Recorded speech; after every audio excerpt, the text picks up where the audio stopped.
The Shepnaz Podcast begins now.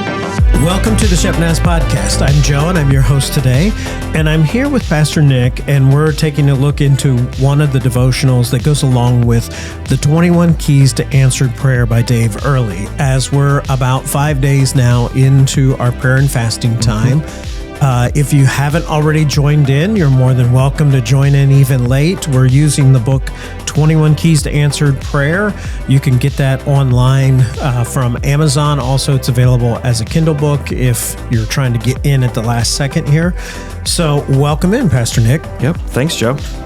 So each of these chapters is another key to answered prayer. And we're not covering every single chapter. What we're trying to do is cover some chapters on days when we're able to, and we're trying to match the day of the 21 days that we're actually on. So right on. We're in day 5. So what are we looking at? We are approaching the key that is mentioned here, asking specifically. It's a good one. We've seen, just to kind of recap, just some of the ones we've seen before: joining God's family, believe that our Father hears and answers prayer, ask and receive, and ask repeatedly. And then we get to ask specifically. And this is one that I think at initial, kind of as we read through this chapter, Dave gives a lot of personal stories about asking specific prayers. God, answer this prayer this way. And I think initially, at least for me, maybe others that are listening too, we have a little bit of reservation with that of, I don't know if I want to specify exactly how, God, you can answer this prayer. I think we're a little uncomfortable with that at times.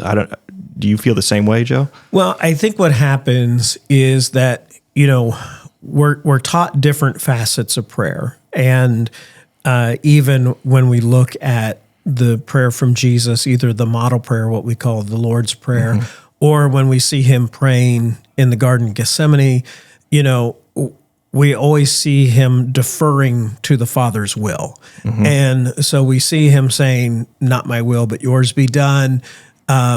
And we also see, in the Lord's Prayer, that your kingdom come, your will be done. So in those regards, I think sometimes we're a little bashful about asking for a specific outcome because we think we're overstepping. Right. And we feel perhaps if I ask specifically for this, God, I want to kind of, this person needs healing, or this need needs met, or whatever, and I am praying and asking that it would be done this way.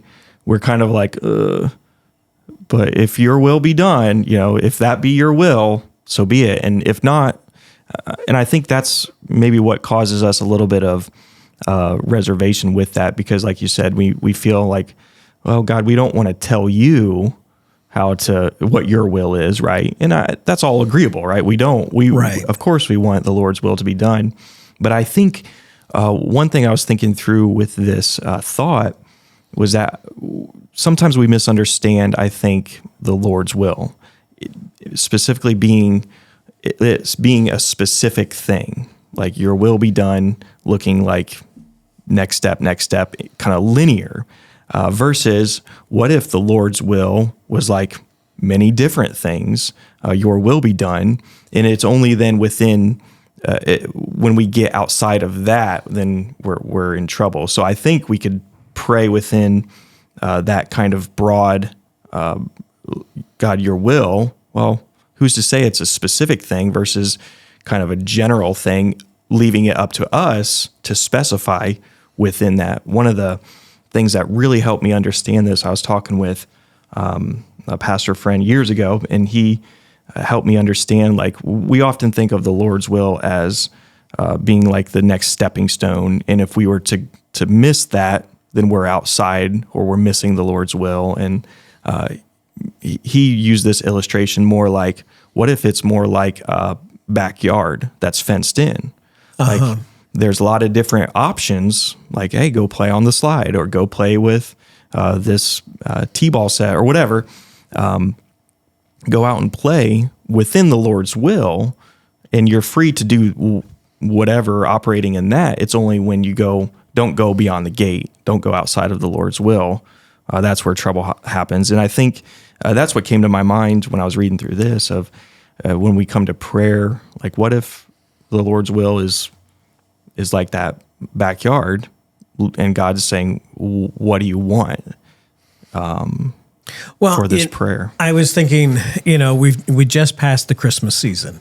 And when I was a little kid and it was coming up on Christmas time, this is back in the day when you had actual catalogs that you could flip through. I'm old enough to remember those. And look through the pictures and so forth. And a few months or maybe a month or two before Christmas, Mom and Dad would set us down with either the Sears or JCPenney catalog. And they would give us a piece of paper and say, like, look, if you had to spend either $100 or $150, what would you want for Christmas? Mm-hmm. You write it down, what you would want. Mm-hmm. And so we would write down things on that list. And it was not a guarantee that we were getting those particular things or all of those things, but it was giving my parents an idea of where my head was and what things were important to me and what things I really wanted. Mm-hmm. Our modern day equivalent of that is I actually still kind of do that with my kids. It's like, hey, do you have an Amazon wish list? And they'll send the wish list and I'll look at it. And there is kind of a parameter, like a backyard fence, like you were talking about. Mm-hmm. I'm only going to spend so much money. Like, you're not going to get a car out of me for Christmas. I'm sorry. Darn. But, if there is a particular item that you're looking for and that fits within what I'm trying to do for you, then sure, I want to get the thing that you want. Right.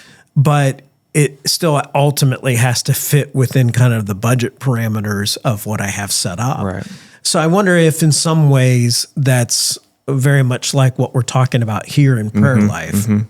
Yeah, very much so. That's another good illustration to help kind of think through this of why I think there is reservation with prayer and praying specific things. But as Dave leads us through that, it's very appropriate to pray for God to do specific things, to answer prayers in specific ways. And one of the lines he shares really resonated. He said, specific requests yield specific answers. And I think sometimes, I don't know about you, but sometimes when I've prayed before, like for certain things and just your will be done, I'm often left with, I don't know if God answered that or not.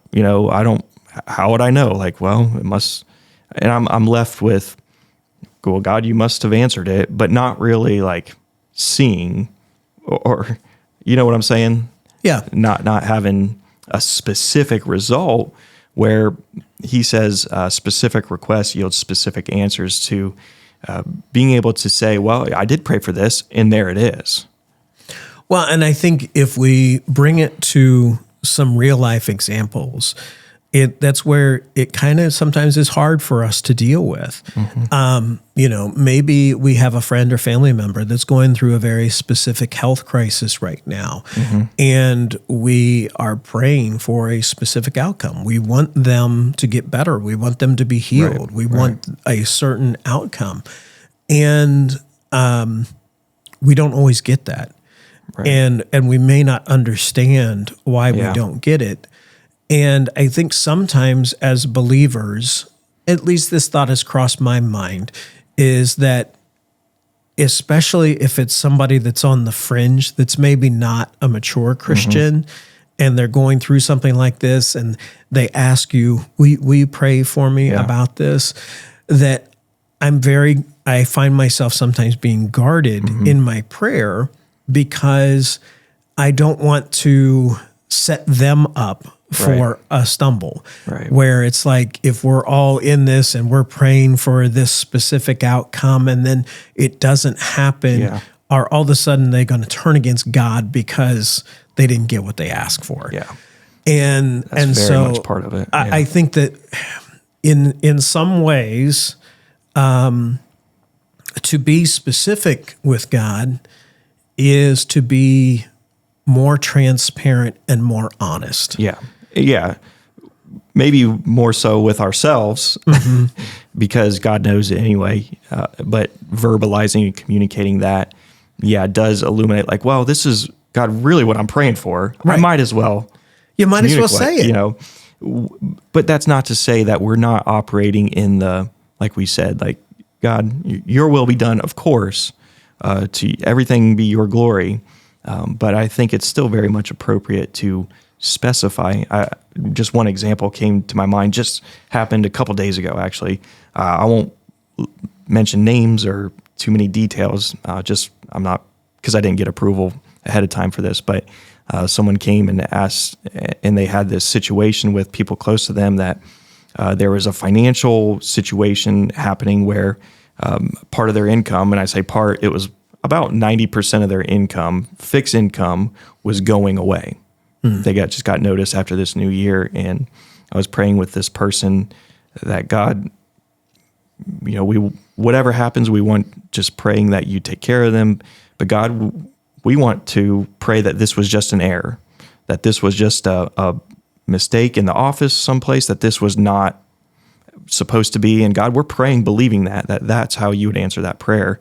The next day, I'm not kidding, Joe, the next day, got notice from this person, said they got a hold of the office, and it was just a clerical error. Wow. So, amen. Yeah. I mean, it's okay to pray specifics. It's good. And you never get what you don't ask for. I mean, so like, There's nothing wrong with being honest with God. And I think that's the point of today is to be honest with God and say, this is what I'm asking for. Mm-hmm. Now, I understand I may or may not get it, and I will submit to your will, but I'm telling you, this is what I would like to happen. I mean, even Jesus modeled that, right? Like on the cross, Well, in Gethsemane, it wasn't just he wasn't saying it just for our benefit. Right. I mean, he was truthfully praying, if there's any other way, let this cup pass from me. Yeah. But then he followed that up with, but your will be done, not mine. But that doesn't mean that the first part wasn't honest. Right. He wasn't just saying that just to say it. Yeah. But he understood the same thing that we're talking about today, that the Father wants to hear our heart. He wants to hear the specific request. Yeah. And then we leave it in his hands to decide what's best. Yeah. That easy peasy, right? Yeah, just like that. Just like that with every little thing in your life and every big thing. Easy peasy. There you go. All right. Anything else you'd like to add for this today? Nope. Just encourage everyone out there that it's okay to, as you're praying, bringing the needs before God, to share, God, this is where my heart is and how I'd like to see you work and give you the glory when it happens. So, amen. Well, we hope that this has been a challenge for you and an encouragement that as you're praying, be honest with God and tell him specifically what it is that you want. We all understand that it's according to his will, but that doesn't mean you can't ask for it if that is your heart's desire. You can also follow everything that's going on with the church by going to shepnaz.org. And we also ask you to follow us on Facebook, Instagram, and YouTube. Make all those likes, subscribes, comments. You can always email us at podcast@shepnaz.org. For Pastor Nick, I'm Joe. Have a great day. This podcast is a production of the Shepherd Church of the Nazarene, Gahanna, Ohio. Email to podcast@shepnaz.org and let us know what you think.